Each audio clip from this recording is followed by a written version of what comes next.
안녕하십니까. 오늘 전자정보의 김영재입니다. 자, 오늘도 이제 5월 말, 아마 이 영상을 보시게 될 때쯤이면은 5월 넷째 주, 아마 마지막 주 영상을 보실 텐데요. 제가 지난번 그리고 지지난번 영상에서도 말씀을 드렸는데, 우리가 기말고사 갈수록 좀 내용이 어려워진다는 얘기를 드렸는데요. 막상 또 제가 강의를 해보니까, 그리고 여러분들이 그 게시판에 이런저런 글을 남겨주시는 걸 보니까 뭐 그렇게 저도 어렵게 얘기하는 게 아니고 여러분들도 어렵게 듣지는 않으시는 것 같아요. 저로서는 천만다행입니다. 자, 오늘도 전자정부의 기초적인 얘기들, 그리고 아마 2주 전 영상일 거예요. 문해력, 우리가 얼마나 정보통신 수단을, 기술을 잘 이용해서 삶에 적용하고 의미를 찾을 수 있는지에 관련된 문해력이라는 단어를 좀 더 설명을 드리겠습니다. 이미 몇 주 전부터 계속 같은 맥락을 제가 강의하고 있는 거기 때문에 전혀 어려움이 없이 아마 들으실 수 있을 겁니다. 우리 책의 교재의 맨 앞쪽 부분이거든요. 24쪽부터 35쪽까지의 이야기고요. 이미 언론에 많이 나와 있는 빅데이터, 여기서 빅이라는 거대한, 커다란 이라는 빅을 빼고 생각하셔도 별로 어려움이 없습니다. 일단 빅데이터를 얘기하기 전에 우리는 원시 자료, 그러니까 원래 자료요. 이른바 로우 데이터라고 얘기합니다. 이 원시 자료가 중요하다는 점을 무엇보다도 아셔야 될 것 같아요. 자, 우리 제4차 산업혁명 등등에서 빅데이터, 인공지능, 각종 모든 이야기를 다 하는데요. 그 모든 이야기를 구성하는 가장 원자, 분자, 요소라고 할 수 있는 것이 바로 원시 자료, 로우 데이터입니다. 제가 예전에 이런 말씀 한번 영상에서 드린 적이 있어요. 원래 자료가 안 좋으면 그것이 과정을 거쳐서 나오는 결과도 안 좋을 가능성이 거의 대부분이에요. 아무리 중간에 가공을 잘하고 분석을 잘하고 이런저런 과정을 어떤 특정한 절차를 거치더라도 원래 자료가 별 볼 일이 없으면 나오는 산출물이 아무래도 제한됩니다. 마찬가지로 빅데이터 기술을 활용한다고 많은 사람들이 이야기는 하지만 원시 자료가 웬만큼 괜찮아야, 그리고 맨 처음에 자료를 수집하는 단계에 특별한 문제가 없어야 그 다음 단계인 가공과 분석, 그리고 재가공 이런 단계에서도 큰 문제가 없는 겁니다. 데이터라는 단어를 제가 어렸을 때, 아마 제 초등학교 4학년 때 당시에 정보처리 기능사라는 자격증을 공부를 했던 것 같아요. 필기가 안 돼가지고 그 다음에 접었습니다만, 그때 필기시험을 보면서 데이터가 어쩌고저쩌고 막 공부를 했던 것 같은데 내용은 전혀 기억이 안 나요. 오로지 데이터라는 단어만 기억이 나는데, 처음에 입력을 잘못하면 안 된다는 거 정도, 우리가 그 당시에 저는 키보드로 입력을 했었죠. 키보드로 숫자를 잘못 입력하고 어떤 값을 잘못 입력하면 당연히 산출물은 잘못 나와요. 그 원리에서 벗어남이 없습니다.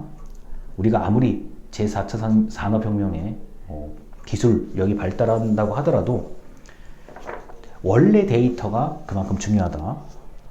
그리고 교과서에 이런 얘기가 나오더라고요. 기호, 사인이라고 볼 수도 있는 기호라는 얘기가 나오는데, 원래 기호학이라고 좀 어려운 부분이 있어요. 저도 아직까지 그거를 정확하게 이해를 못하고 있는데, 제가 현재까지 이해하고 있는 걸 말씀을 드리면, 의사소통의 기본 요소를 기호라고 얘기를 하고, 그 기호는 의미를 담고 있는 것이다 라고 얘기를 합니다.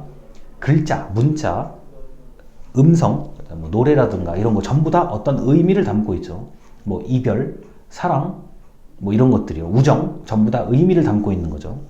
사진, 의미를 담고 있는 거고요. 영상, 말할 것 없습니다.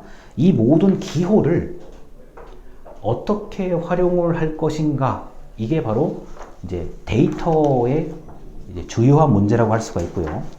그리고 이제 거대한 데이터, 우리가 빅데이터를 그냥 단순히 빅이라는 단어를 거대하다, 크다 이렇게만 생각하실 게 아니라 이 모든 것을 정보통신 기술에 관련된 모든 것을 데이터라고 볼 수 있다.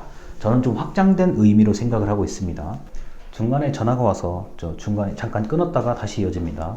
예전에는 거들떠보지도 않았던 데이터지만 정보통신 기술이 발달하면서 굉장히 중요한 데이터가 되기도 하고 어떤 중요한 데이터의 보조 데이터가 되기도 합니다.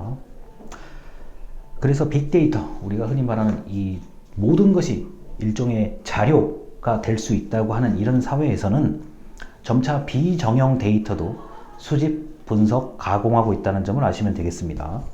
이 비정형 데이터가 이런 거예요. 인간의 감정, 그리고 그 메타 언어.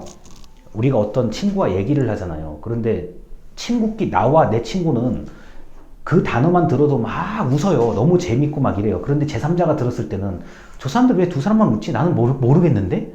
그 배경과 맥락을 가지고 있다는 의미가 바로 메타 언어입니다. 이런 것까지도 이 처리를 할 수 있지 않을까 많은 노력을 기울이고 있죠. 이게 우리나라에서 이런 게 있어요. 우리나라에서 뭐 고3이라고 하면은 고등학교 3학년이라고 하면 굉장히 특별한 의미잖아요. 근데 외국 사람이 봤을 때는 고3? 뭐 우리나라 고3이나 한국의 고3이랑 똑같은 거 아니야? 이렇게 생각할 수 있다는 거죠.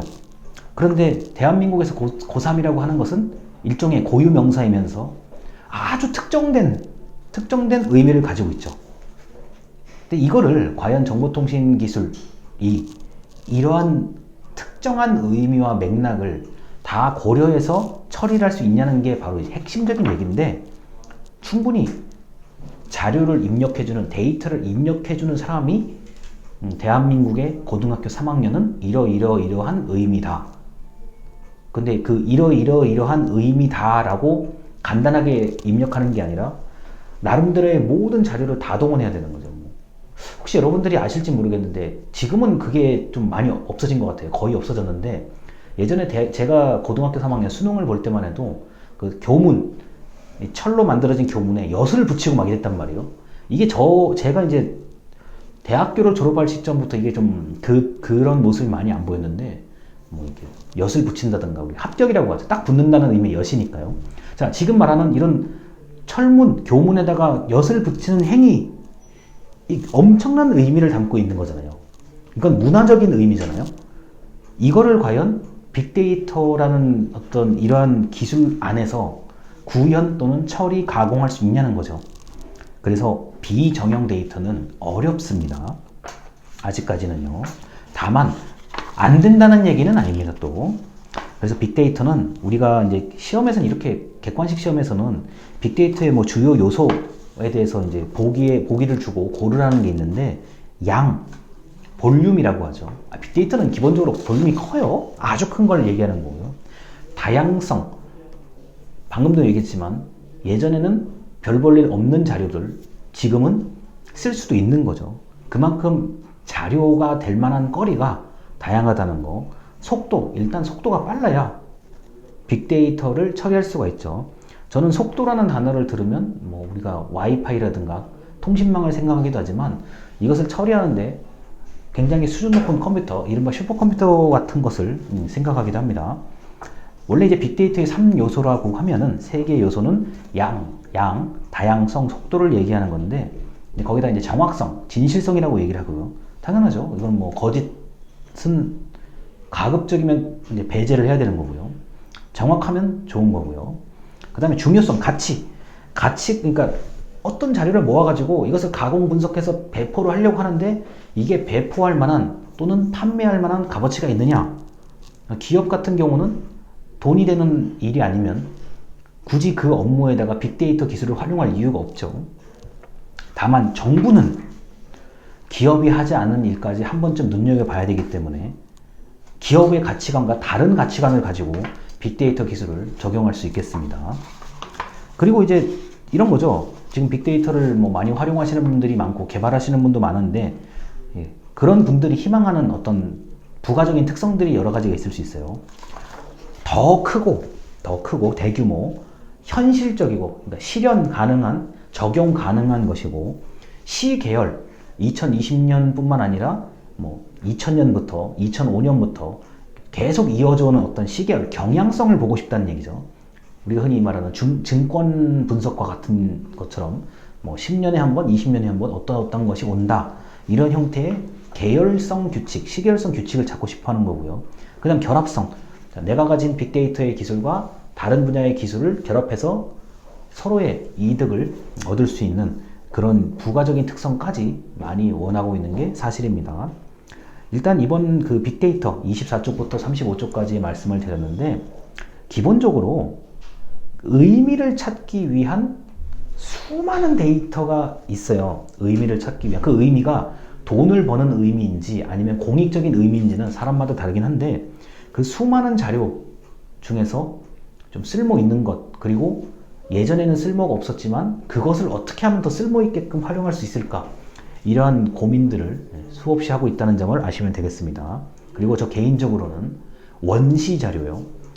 일단 기본 재료가 좀 괜찮아야, 자료가 괜찮아야 음식을 맛을 좀 낼 수 있듯이 자료가 좀 좋아야 저는 분석과 수직 분석 가공, 그리고 배포, 판매, 이게 좀 더 원활하다고 생각하는 사람입니다. 일단 여기까지 하고 두 번째 강의로 넘어가겠습니다. 감사합니다.